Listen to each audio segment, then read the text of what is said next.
Hello my dear friends, आज मैं इस वीडियो में आपको 9th क्लास का चैप्टर इलेक्ट्रिकल पॉलिटिक्स के बारे में बताऊँ। जैसे कि आपको पता है कि इलेक्शन जो है हो रहे हैं, अभी इंडिया में इलेक्शन हो रहे हैं, 5 ईयर के बाद इलेक्शन होती है। इलेक्शन कैसे होते हैं, कैसे कराए जाते हैं, पार्टीज क्या करती हैं, कैसे लोगों को खुश करती है, इस बारे में सब कुछ आपको पता चलेगा। जैसे कि मैं पहले आपको ये बता रही हूँ, वीडियो शुरू करने से पहले कह रही हूँ कि आप मेरी वीडियो को सब्सक्राइब करें, लाइक करें और शेयर करें। जैसे कि ये में इलेक्शन, जनरल इलेक्शन होते हैं, उसमें क्या होता है, जो इलेक्शन है वो एक एग्ज़ाम की तरह है। जैसे आप एग्ज़ाम देने जाते हो तो प्रेपरेशन करते हो ना एग्ज़ाम की, इसी तरह एग्ज़ाम इसकी भी प्रेपरेशन होती है। और कौन प्रेपरेशन करता है? इसके अंदर पॉलिटिकल पार्टीज है जो अपना इलेक्शन के लिए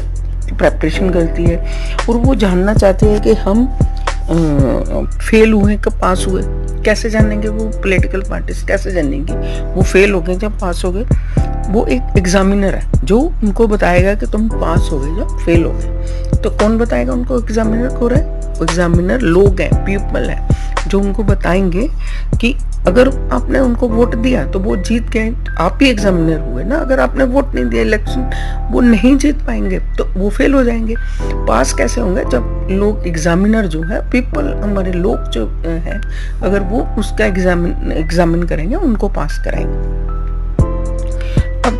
नेक्स्ट क्वेश्चन, नेक्स्ट क्या है? जैसे what is called electrical constituency. तो ये इलेक्शन होता कैसे, इलेक्ट्रिकल कॉन्स्टिट्यूंसी कैसे बनती है? जितना एरिया इंडिया का एक ही जगह में इलेक्शन नहीं हो सकते, तो इस एरिया को डिवाइड कर दिया जाता है कि एक कॉन्स्टिट्यूंसी इसमें इलेक्शन हो गया तो उस कॉन्स्टिट्यूंसी को एक 1% जो रिप्रेजेंट करेगा।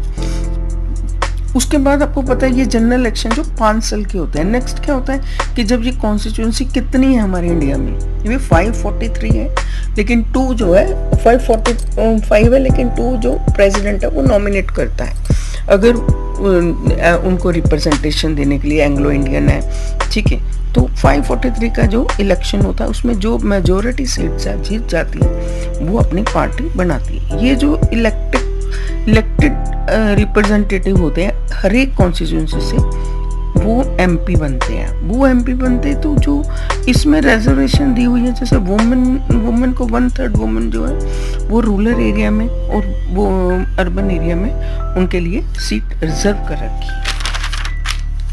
अब ये उसके बाद जैसे कॉन्स्टिट्यूंसी को सिलेक्ट कर लिया, उसके बाद क्या होता है कि EPIC, इसका क्या मतलब है कि ये इलेक्शन फोटो आइडेंटिटी कार्ड है, ये सबका बनता है। और उस इलेक्शन इसको दिखाकर ही आप वोट देते हैं। उसमें एज, नेम, फोटो आपकी सबकी लिखी होती है। और जो 18 ईयर का है वही वोट दे सकता है, और जो 25 ईयर का, अगर तुम 25 ईयर के हो गए तो तुम इलेक्शन को कंटेस्ट भी कर सकते हो। उसके बाद पार्टीज जो होती हैं कंपेन करती है अपने इलेक्शन के लिए। जब ये वोटर आई कार्ड बन जाते हैं तो वो फॉलो करती, जो पार्टीज हैं वो क्या करती हैं, फिर वो अपनी एड्रेस करती, मीटिंग करती हैं लोगों के साथ, लोगों को मोबिलाइज करती हैं उनको कि हमें वोट दिया जाए।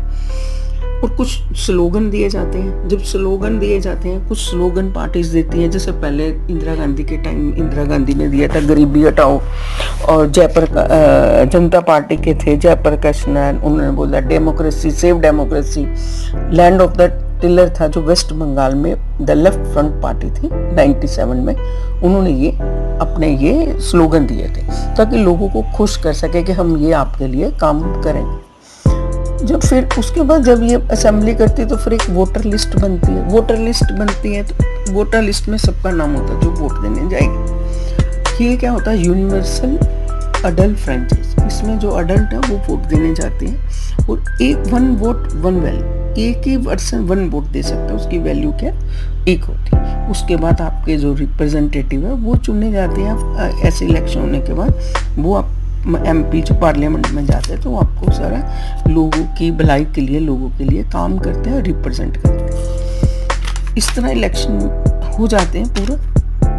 तो आपको मैंने ये सारी प्रोसेस बताई कि इलेक्शन कैसे होता है, आइडेंटिटी कार्ड कैसे बनते हैं, ये सब। तो थैंक यू।